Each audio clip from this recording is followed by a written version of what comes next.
is a guest.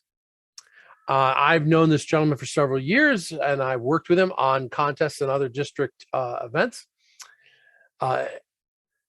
Knowing what should be going on can be a difficult task in a contest. With proper planning, it can be as easy as following a recipe.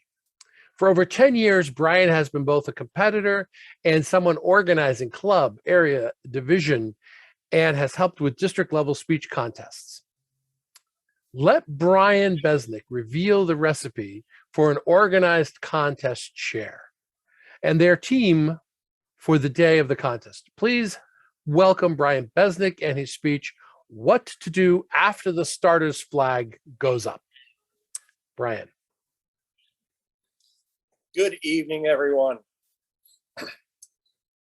So you've made the big jump commitment to saying that you're going to be the contest chair. Hopefully you've started with the smaller ones, the club, the area. They get a little bit more difficult as you go forward. So if you're going to start small is the key thing that I can say. And overall, a lot of the stuff runs the same, but sometimes it just becomes a little more difficult. I'm going to start on contest day, and I believe Angela's going to lead on everything up to that, and I hope not to overstep a whole lot of what she's going to be talking about. But sometimes the contest chair would be fairly easy or difficult when you're not in the Zoomosphere dealing with everything else. But one of the key things that you're going to want to make sure that you do is that you're going to want to show up early the day of the contest. We've already had the dry run.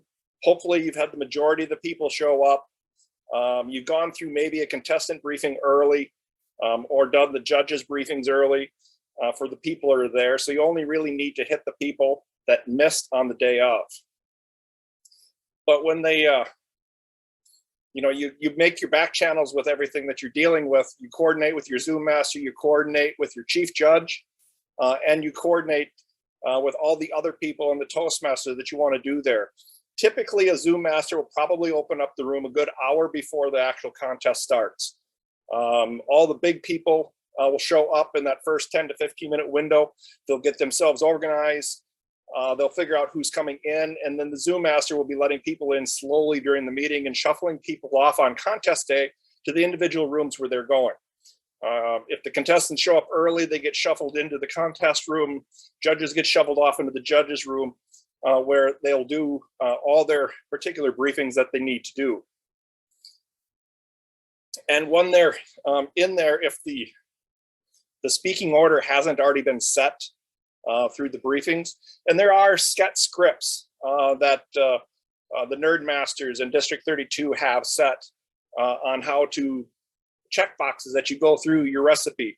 You make sure you cover this, what the timing flags are doing, what the timers are doing, what the judges are doing, how they're going to be reporting their votes, who they're going to be sending them to, how to protest everything. And there's some really neat things that Kyle's been working on, and I saw when we were going through the planning stage for this that I think is going to be really work well and allow us to set everything forward and move forward with our great steps. So once you have all your people, one of the things that goes on the last contest day, there's always going to be little small things that seem to want to interfere. A contestant not showing up, a judge not showing up, which is why on the contestant list that Roberta showed you earlier, the master list, there's generally one or two extra judge, backup timer, because you're going to want people there that have volunteered and know what they're doing to step in on the last minute to switch a role that you go through with everything. The day of the contest for the judge, it's easy enough. You figure out what's going on there. The chief judge has got figured out who's going to be filling what roles. They're assigned names typically, and they're assigned that and changed. Their names are changed basically by the Zoom host as they move in, and then they make sure that their cameras are off. So the judges are going to be somewhat anonymous through the entire meeting. The contestants themselves get moved off to the separate room. They're given a chance to ask any questions, get the briefings. The briefing part is sort of an essential thing, even on contest day, even if everyone showed up to the dry run, because if a contestant hasn't shown up by the time the briefing window has closed, they're considered not in attendance at the meeting and are not going to be allowed to compete. If you're wondering about this, the other key thing that you're going to want to make sure that you have is the new copy of the rules. Toastmaster adjusts these every year. Pretty much they're all the same. The nice thing is that they have a nice little diamond mark on anything that has changed. But you'll want to make sure that you have those rules down well ahead of time with anything that you're going to want to do. The contest chair is going to need to have a copy with him because he'll probably, unless you have a perfect eidetic memory, you're going to need copies of the rules to make sure that your rulings that you need to make, if they come down to a protest or how things are done, you're doing it right. And then once you get everything set and everyone's there, he coordinates with his Toastmaster that has been set up with everything in the thing there and who's going to be doing what. The speaking order's probably already been given to everyone that they need to deal with. Their next thing to do is to, once everything is set, start the contest. Following your little script that you had, you introduce everyone. You go through, since we're in the Zoomosphere with everything right now, there is a disclaimer that will be shared with you that's in the standard directory that reminds people that this is going to be a recorded meeting. And for their edification and knowledge, I think they have an opportunity to opt out of either not being recorded. I'm not sure if it kicks them out of the meeting or not. I guess it'll be something for our panel afterwards that we go through.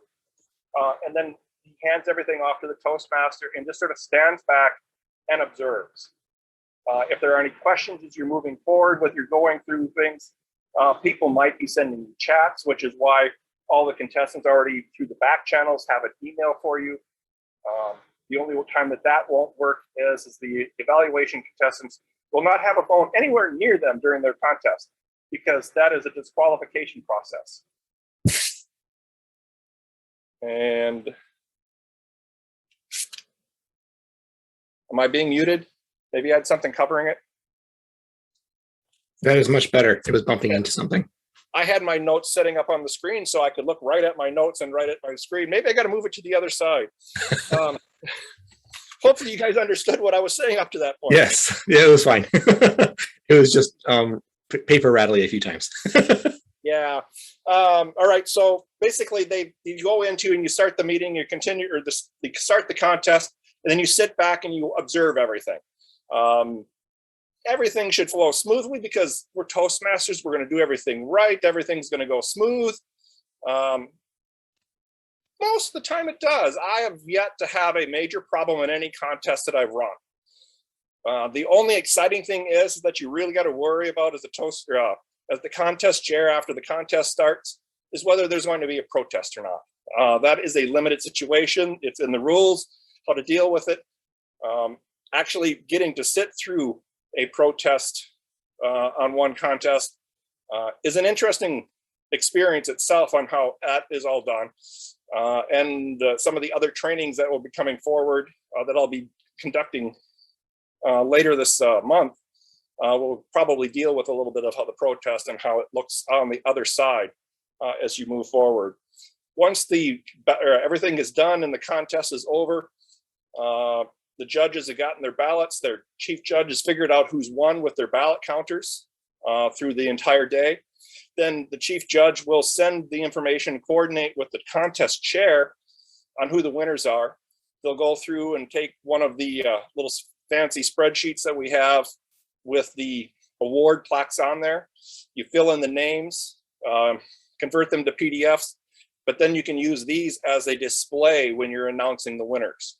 Contest chair will go back up and coordinate with the Toastmaster to do the awarding of the ballots as you move forward. Once the entire contest is done, you've only got one or two small things left to do. You need to fill out the final paperwork for the contest. You need to list who competed, how they placed, and you move it up the chain to the next level of the contest. If it's a club contest, you send your winners to the area director.